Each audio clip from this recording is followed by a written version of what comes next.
Welcome to the infrared of me Motorola Defy, and I'll show you how to turn on or turn off silent mode on this device. So just to do that, we should press up or down volume button on the right side of our device. That doesn't matter which one.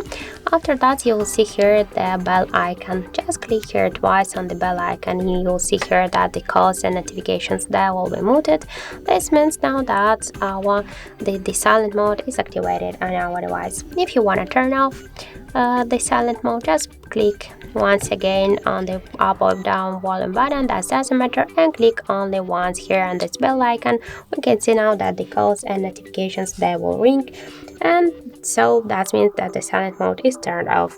So that's it. Thank you for watching, and if you find this video helpful, don't forget to leave a like, comment and to subscribe our channel.